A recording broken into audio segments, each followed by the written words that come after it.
এখন আমরা এলাম হনুমান টক।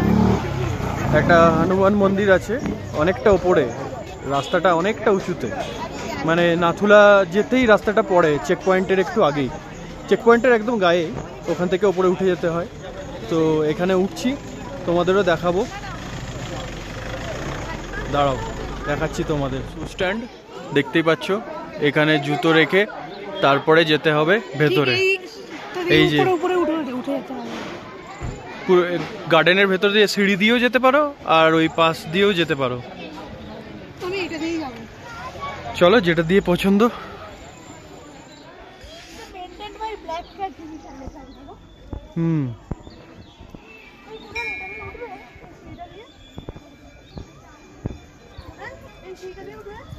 চলো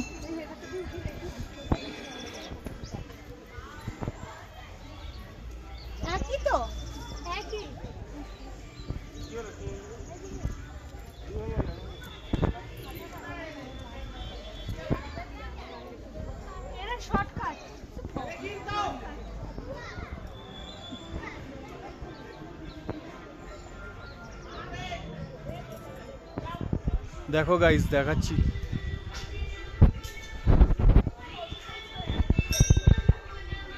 দেখো কোথায় ছিলাম আমরা, নিচটাতে, ওই নিচে একদম পেছনে, আর এখন কতটা উপরে। যত উঠছি ফ্লোরটা তত ঠান্ডা হচ্ছে, খালি পায়ে আছি। যত উপরে উঠছি তত ঠান্ডা হচ্ছে ফ্লোরটা, পুরো ভেতরটা তোমাদের দেখাচ্ছি।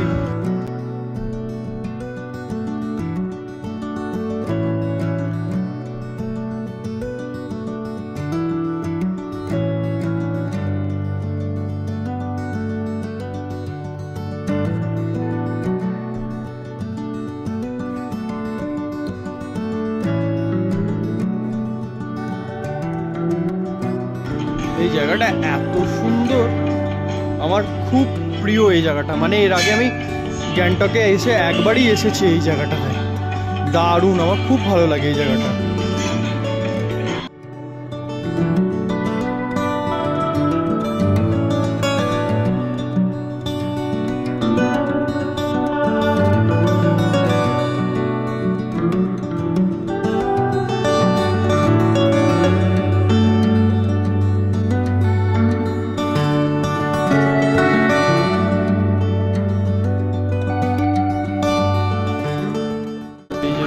মন্দির, এই যে মন্দির, আর এখানে একটা ভিউ পয়েন্ট আছে।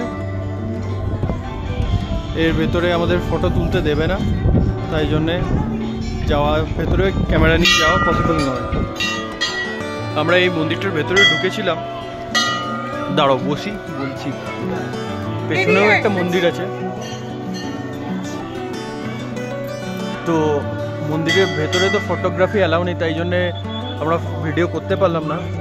তবে একটা জিনিস শুনলাম, যেটা এর আগের বার শুনিনি, শুনলাম যখন হনুমানজি ওই লক্ষ্মণের জন্য সঞ্জীবনী বুটি আনতে গেছিলো, তখন এখানে একটা পা রেখেছিল, আর যেই পাটা রাখার জন্যে ওই যেটা পাথরটার উপর রেখেছিল, সেই পাথরটা পুরো লাল হয়ে গেছিলো, আর সেই পাথরটা দিয়ে এই মূর্তিটা বানানো হনুমানজি। তো এটা শুনলাম, জানতাম না আমরা। আর মূর্তিটাও পুরো লাল দেখলাম, আর কোনো রকম ওটাতে রং বা কিছু ইউজ করা হয়নি।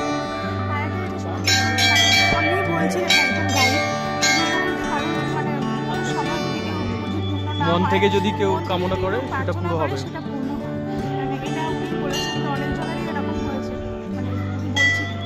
এই জায়গাটা আমার ফেভারিট জায়গা।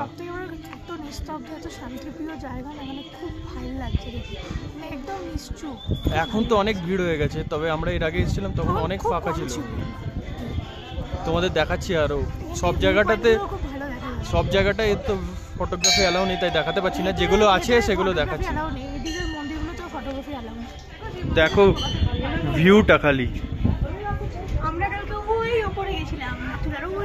পুরো মেঘ ওদিকটা।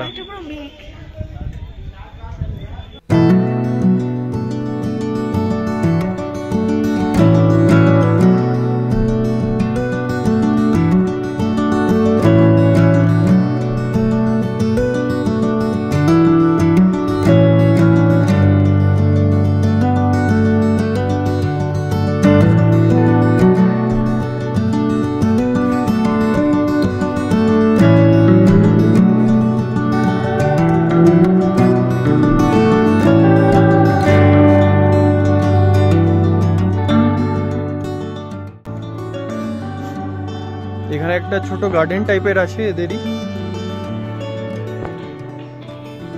চারিদিকে সবুজ সবুজ সবুজ। দেখো গাইজ, এটা হচ্ছে মন্দিরের ব্যাক সাইডটা। এখানটা একটা ছাদ আছে, অনেক বড়।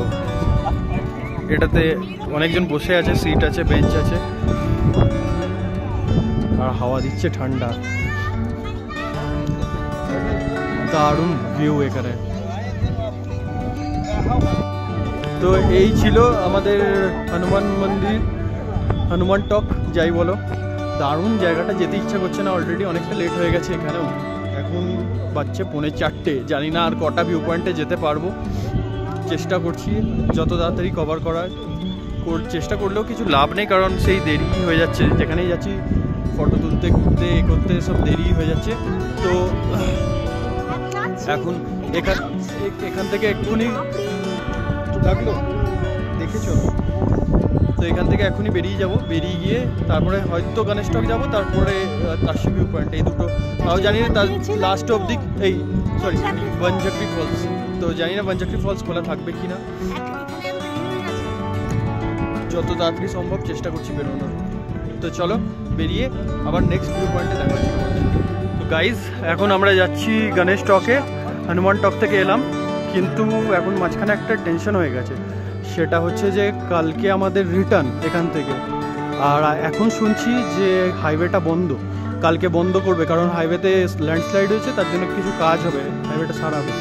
তো এবার আর কালকে রাতে ট্রেন ধরতেই হবে, পরশু সকালে অফিস, সবারই অফিস আছে। তো সেটা একটা বিশাল চাপের হয়ে গেছে। তো বুঝতে পারছি না কি করব না করব, এখন জানি না কি সিচুয়েশন হবে। অনেক কিছুই মাথায় চিন্তা ভাবনা আসছে, কিচ্ছু বুঝতে পারছি না। তবে কিচ্ছু বুঝতে পারছি না, তো দেখি কি হয়, তোমাদের সাথে শেয়ার করব। চলো এখন গণেশ টকটা দেখাই তোমাদের। চিনতে পারছো আমাদের? দেখো ড্রেস পৌলমি পড়েছে, আর ওর জোরের জন্য আমাকে পড়তে হলো। একবার আমার ড্রেসটা দেখাও তো দূর থেকে একটু। এই দিকে ঘোরাও, ওই দিকে নয়, একটু এদিকটাই যাও। এই যে কেমন লাগছে ড্রেসটা পরে অবশ্যই কমেন্টে জানাবে। আমি ওকে বলেছি, একটা কমপ্লিমেন্ট দিয়েছি, সেটা হচ্ছে তোমাকে রাজা রাজা লাগছে দেখতে। হ্যাঁ জানাবে। তো চলো এবার গণেশ টকে ঢুকি, না তো বন্ধ হয়ে যাবে। ওপরে গিয়ে তোমাদের সব দেখাচ্ছি কি করব, কোথায় কি আছে না আছে, কেমন আছে সবাই। এইটা হচ্ছে গণেশ টকে যাওয়ার সিঁড়ি, এদিক থেকে উঠে যেতে হবে। ফ্লোরগুলো হেভি ঠান্ডা।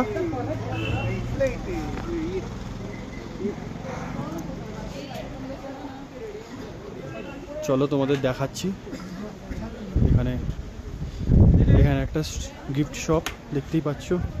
এখানে পুজোর সামগ্রী পাওয়া যায়, যদি পুজো দিতে চাও এখানে দিতে পারো। আর এইখানে হচ্ছে গণেশজির মন্দির, এখানেও ফটোগ্রাফি অ্যালাউড নেই। আর এই হচ্ছে ভিউ। গাইজ ভেতর থেকে দেখাতে পারবো না, ভেতরে ক্যামেরা নিয়ে যেতে দেবে না, বাইরে থেকে দেখিয়ে দিচ্ছি। এখন একটু ফাঁকা হয়ে গেছে। এই যে মন্দিরের ভেতরটা। এইবার দেখো তোমাদের সাইড সিনটা দেখাচ্ছি।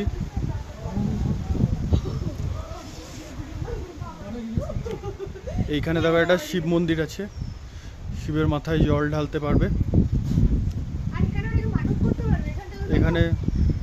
এখানে অনেকজন মানত করে গেছে, দেখো এখানেও মানত করতে পারবে চাইলে। তো জায়গাগুলো এক একটা খুবই সুন্দর। ওই পাইপ থেকে এইটা খুলে দেখো, এটাতে জল থাকবে মনে হয়। এই যে এখানে জলের ব্যবস্থা আছে। পৌলমি শিবের মাথায় জল ঢালছে।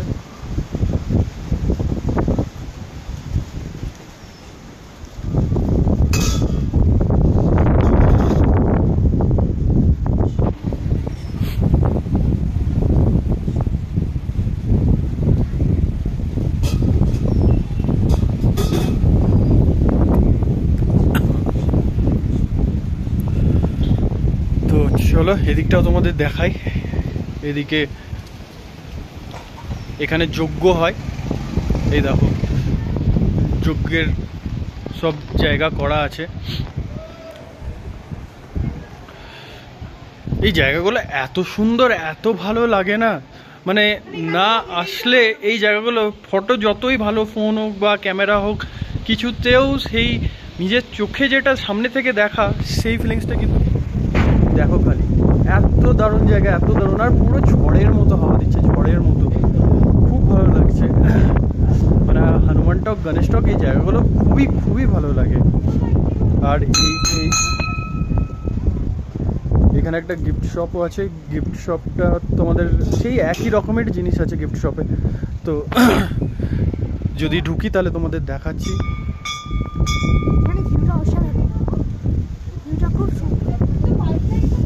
চলো যদি গিফট শপে ঢুকি তোমাদের দেখাচ্ছি। তাহলে গিফট শপটায় আমরা ঢুকছি, দেখো তোমাদের দেখাচ্ছি ভেতরে কি আছে না আছে।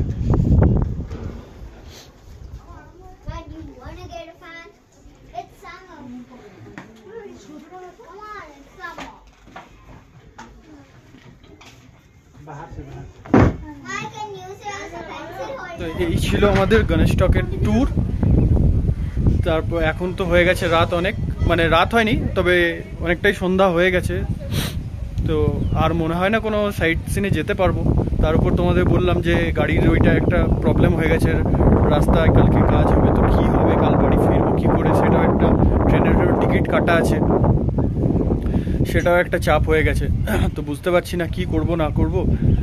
এখন আপাতত হয় হোটেলে যাব, হোটেলে গিয়ে একটু ফ্রেশ হয়ে দেখি কি করা যায় না করা যায়, তোমাদের সাথে সেগুলো সব শেয়ার করব।